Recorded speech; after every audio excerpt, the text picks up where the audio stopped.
loncat sini, wuk, wuk, wuk, wuk, wuk, wuk, wuk, gitu kan, seperti kayak gerombolan monyet lagi di atas pohon sembari loncat-loncat gitu kan. Wah, apa tadi bapak itu bilang jangan lama-lama di sini, mungkin banyak monyet, gimana nih kita bawa makanan, nanti pada kesini lagi. Ya udah kita beres-beresin, kemas-kemasin. Ada mereka kemas-kemasin, kemas, ya kondisinya emang cuman gerimis doang kecil gitu kan. Mereka jalan lagi ke atas. Nah setelah ke atas, dapet nih mereka itu ketemu dengan di atas itu kayak ada tanah luas, lapang datar gitu kan. Buat istilahnya buat pada tenda, dari situ juga ada bekas galian-galian untuk patok-patok tenda gitu. Pas di atas itu cuma mereka bertiga, ternyata kondisinya sepi. Akhirnya mereka mutusin buka tenda, pasang tenda, semuanya udah beres, mereka pun masuk di tenda. Nah sementara si Iwan itu ya di depan tenda bikin indomie. Akhirnya bikin indomie, masak.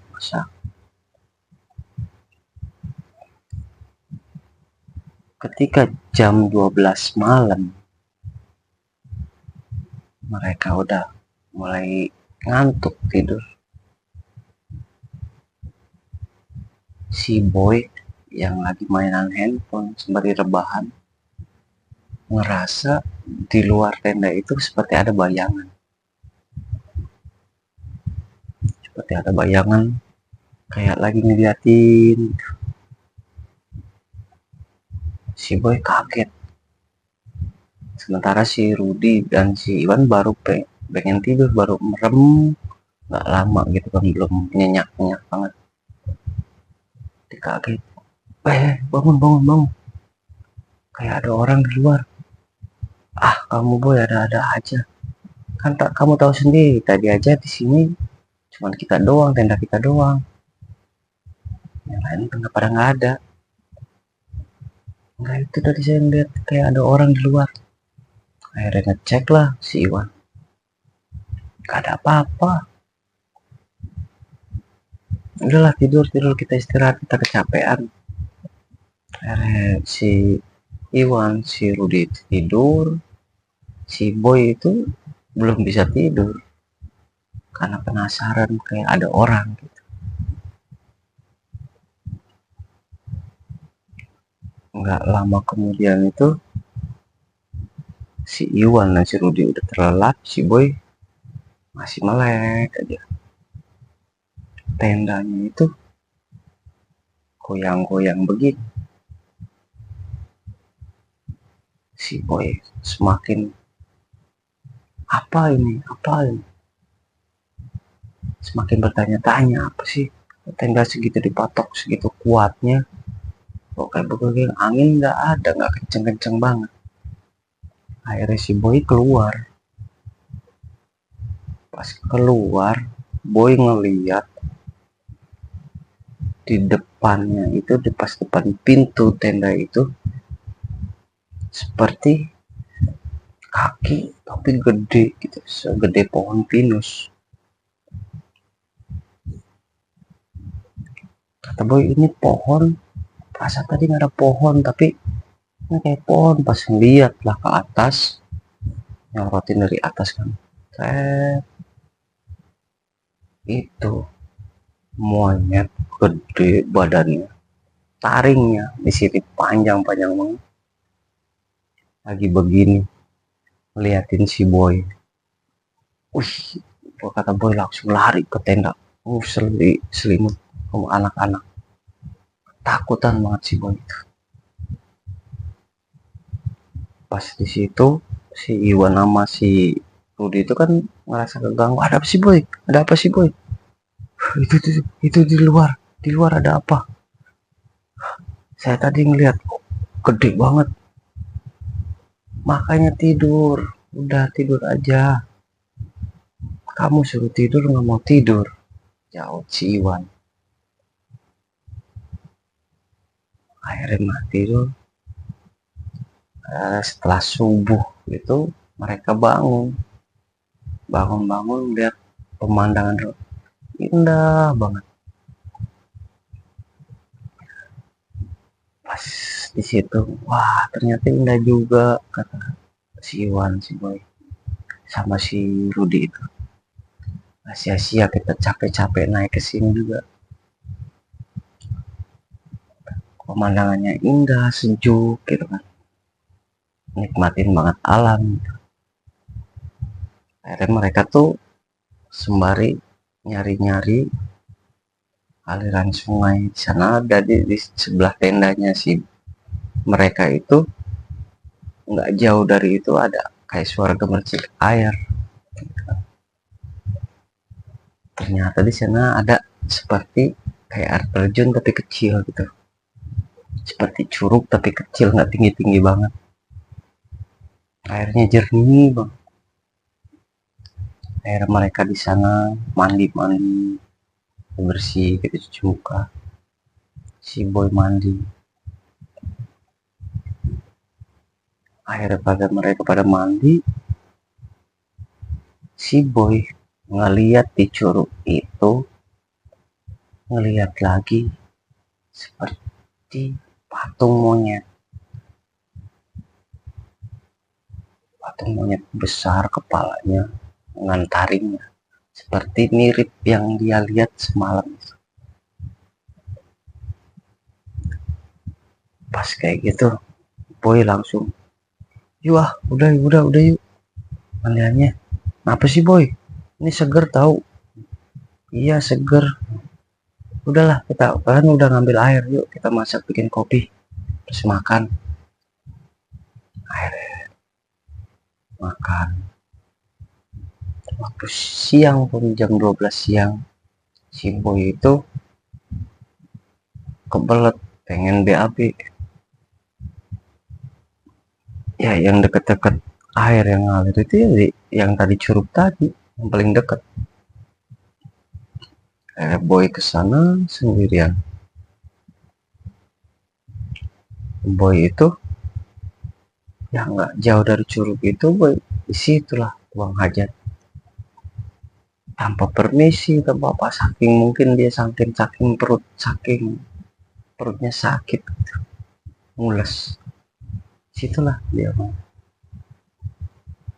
tiba-tiba ngelihat dengan arah di semak-semak itu seperti mata-mata yang ngeliatin si Boy, banyak bulunya, merhatiin si Boy. Si Boy itu akhirnya buru-buru kan balik lagi ke tenda. Pas balik ke tenda, Boy nyerita kan sama Rudi sama Iwan. Rud, Wan, tadi saya lagi BAB melihat banyak monyet di dekat air terjun sana. Masa sih? Iya beneran, monyet-monyet itu cuma ngeliatin saya aja. Akhirnya saya buru-buru lah kesini. Waduh, kenapa ya? Masa sih tempat ini monyetnya masih banyak gitu kan.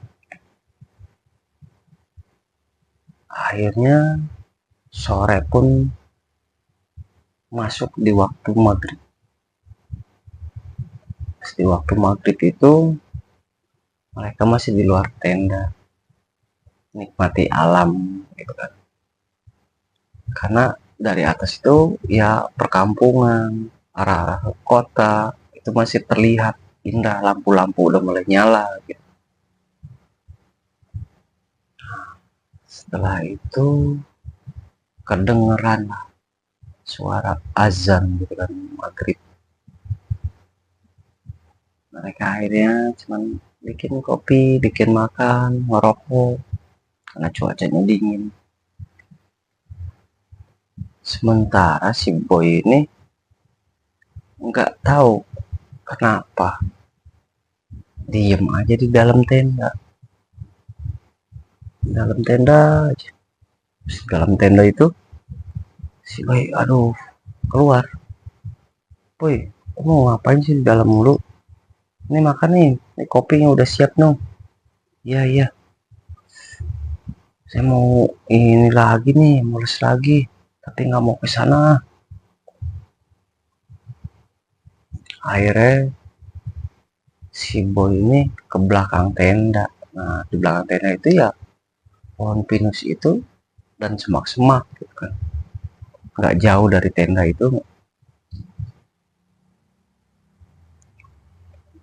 Nggak ke lama si boy pamit ke mereka tuh, saya mau BAB lagi lah, tapi nggak mau ke sana, sini aja di belakang. Ya udah hati-hati kamu, bawa senter. Iya iya udah nih bawa senter. Dari si boy itu ke belakang, pas ke belakang si boy masuk ke semak-semak pohon pinus itu. Boy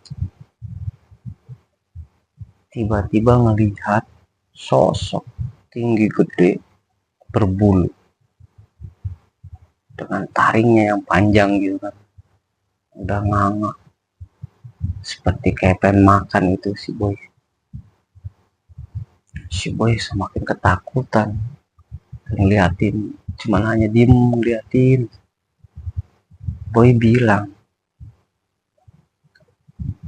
maaf saya nggak ganggu sini, saya cuman berkunjung sini. Ah monyet besar itu bilang, kamu nggak sopan, saya lagi tidur dikencingin. Pas di situ boy, maaf saya nggak tahu. Boy saking ketakutannya melihat taring dengan matanya merah gitu kan, nyala, takut dimakan. Boy itu lari, langsung lari ke si Iwan, si Ruli ke depan tenda, sampai ke jatuh-jatuh depan mereka. Oh kenapa boy, kenapa boy? Itu saya tadi didatengin itu monyet gede gitu. Monyet besar yang matanya merah, taringnya udah berdarah-darah. Dia bilang saya kencingin dia. Akhirnya si Iwan dan si Rudi itu ingat, tuh kan itu pasti waktu di gubuk belakang itu kamu kencing itu sembarangan. Aduh terus gimana dong? Ya udahlah, nanti besok besok pagi kita turun, kita pulang aja, terus sembari bersihin yang itu kamu kencingin dan minta maaf. Akhirnya mereka pada masuk ke tenda. Si boy tiba-tiba, kan si boy kan deket banget gitu kan dari pintu tenda itu, tariklah kakinya dari luar, Trat, cepet banget. Bos sampai ngeliat, tolong tolong tolong gitu kan, teriak-teriak. Akhirnya si Iwan sama si Rudi itu, boy boy boy, itu dibawa ke semak-semak si boy itu, di pohon pinus itu. Mereka cariin pun gak ketemu-temu. Pas di situ pagi harinya mereka ninggalin tenda, turun ke bawah dan cari warga gitu, cari bantuan untuk nyari si boy itu. Akhirnya di bawah itu, setelah mereka nyampe di bawah ketemu lagi dengan Kang Ujang. Kang Ujang ini lagi ngambilin kayu lah. Pas gitu, wah itu kan si akang-akang yang waktu kemarin kita ketemu. Akhirnya lari situ, Kang, saya minta tolong Kang. Kenapa? Kenapa? Teman saya Kang, teman saya semalam ngilang Kang di semak-semak pohon pinus. Aduh kok bisa? Nggak tahu Kang, kita lagi tidur tadi. Si teman saya itu teriak-teriak, tolong. Pas gitu ya udah, saya antar ke kuncian orang-orang sini ya. Saya anterin ke rumahnya. Kebetulan nggak jauh kok dari sini. Akhirnya mereka ngantar, minta tolong ke kuncian itu dan laporan ke warga-warga situ untuk nyari kan. Ketika di tempatnya kuncian itu bilang itu namanya Abah Anum. Abah Anum itu ya dibilang sepuh lah di situ, orang yang tahu seluk-beluk daerah situ. Bah, kamu jangan itu bilang ke apa? Bah, ini ada orang yang minta tolong semalam temannya itu hilang di atas. Di atas mana? Kata si Abah. Itu yang di tempat perkemahan pohon pinus. Katanya. Terus akhirnya si Iwan itu nyeritain. Emang awalnya gimana? Kata si Abah. Gini bah, waktu kita naik itu kan kebetulan itu pas itu hujan, kita situ ada gubuk-gubuk. Akhirnya kami itu istirahat di sana bah. Istirahat. Nah teman saya ini yang hilang, si Boy itu pengen buang air kecil bah ke belakang. Akhirnya di belakang itulah dia kencing. Terus habis itu udah. Nah sebelum nyampe di gubuk itu juga kami sempat ketemu sama nenek-nenek bah.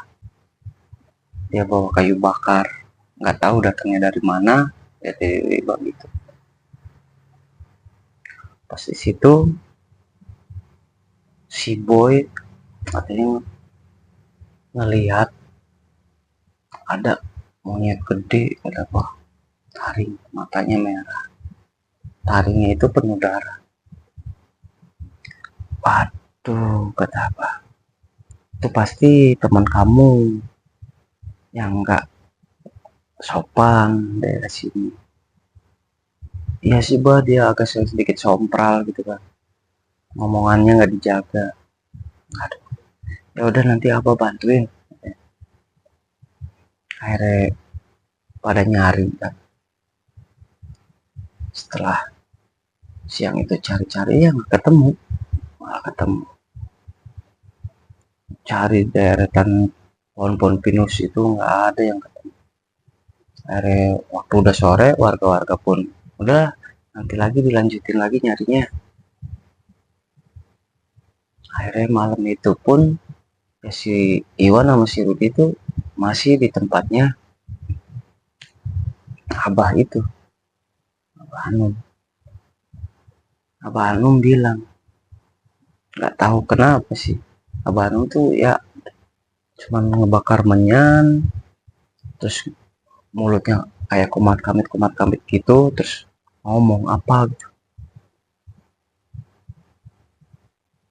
Ngomong di situ, wah katanya nanti malam kita naik ke atas. Di situ tuh ada Abah Anum, Iwan, Rudi, Kang Ujang, dan warga-warga gitu, ada berapa orang gitu untuk cari. Akhirnya pas mereka semua pada naik, ya si Abah itu ya yang terus ngawal gitu kan sampai ke atas, tapi si Abah itu ngarahinnya ke curug itu. Pas ngarahin ke Curug ini itu Abah duduk di situ, terus duduk ngebakar menyan sembari mulutnya kumat kamit kayak gitu. Nggak tau lah baca apa gitu kan, ceritain selang nggak berapa lama itu ngelihat baju yang dipakai sama si boy. Tapi kan karena posisinya gelap, akhirnya mereka sentur-sentur kan, di center lihat ada baju itu. Dan warga-warga Kang Ujang sama Abah itu dan Iwan dan Budi itu ngeliat bahwa itu si boy bener, tapi dikelilingin monyet-monyet. Pas di situ Abah itu ngelempar apa gitu, nggak tahu lempar apa, akhirnya monyet-monyet itu pergi. Ketika si boy diangkat, ternyata udah nggak ada, nggak bernapas, dengan banyak di dadanya itu apa ya, cakaran-cakaran kayak gitu, cakaran monyet gigitan, dan bahkan tulang yang di bagian dadanya itu kelihatan dimakanin monyet. Jadi nggak masuk akal gitu, monyet makan daging manusia. Pas udah ketemu, akhirnya warga ngebantu, dan Iwan dan Rudi itu dengan kepukulnya rasa bersedih gitu, terpukul mereka lah, temennya itu meninggal di situ. Pas udah nyampe bawah esokan paginya, terus ada bagian polisi datang, dari RT RW setempat datang, nganterin lah ini ke rumah sakit. Terus si Iwan yang sini ngubungin keluarganya untuk datang ke situ, ke lokasi, melihat kondisi mayatnya si boy gitu. Akhirnya semuanya udah beresin, dan si Iwan sama si Rudi di tempat si Abah gitu kan. Abah nyeritain, Jang, temen kamu diambil di sini karena dari tingkah lakunya dia, nggak sopannya dia di sini.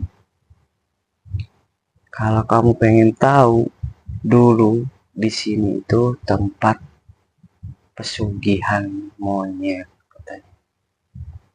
Oh begitu ya Bah? Iya katanya.